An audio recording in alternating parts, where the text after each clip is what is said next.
Dans la salle du manège de Vitry-le-François, ce n'est pas un spectacle qui a lieu, mais bien un forum pour les étudiants et les demandeurs d'emploi. Au programme, contrat d'apprentissage, intérim ou même contrat à durée indéterminée, tous les visiteurs peuvent trouver leur bonheur et surtout avoir des réponses à leurs interrogations. On est venu avec nos professeurs, vu que la filière STMG nous emmène vers des filières d'alternance ou des BTS. Il y en a qui ne sont pas avec Parcoursup, donc si jamais on est intéressé par quelque chose, c'est pratique si on n'est pas accepté ou si on veut se rediriger vers autre chose. Pour répondre à toutes les demandes, près de 80 exposants du territoire se sont réunis pour ce forum de l'alternance et de l'emploi.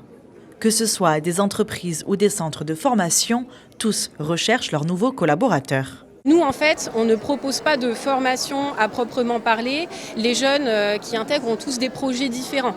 Il y en a qui souhaitent faire de la cuisine, il y en a qui souhaitent travailler dans le TP, il y en a qui souhaitent... voilà, donc ils ont tous des projets différents. Et en fait, l'idée, en intégrant l'école de la deuxième chance, c'est de les préparer en fait à ça. On va travailler beaucoup les savoir-être. On a pas mal d'élèves qui viennent se renseigner par rapport au nombre d'apprentis qui sont admissibles entre guillemets sur les filières, mais aussi le contact est très important avec les entreprises qui sont aujourd'hui en recherche et qui nous sollicitent pour savoir si nos élèves seraient partants sur des contrats en apprentissage. 85% de nos métiers sont des métiers à vocation commerciale, donc plutôt des personnes avec un bon relationnel et puis un sens de la relation client et du commerce. Co-organisé par la mission locale de Vitry-le-François et France Travail, ce forum est un moment privilégié pour les entreprises. Avant la période estivale, c'est le temps pour chacun de recruter leurs futurs alternants.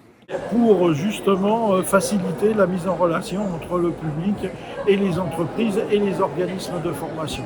Puisque l'apprentissage, il peut y avoir deux entrées, l'organisme de formation et l'entreprise. L'objectif, c'est que l'entreprise puisse aussi développer les compétences de ces personnes avec peut-être en vision de les conserver après, tout en ayant notre alternant qui acquiert des compétences techniques plutôt en centre d'apprentissage ou à l'école.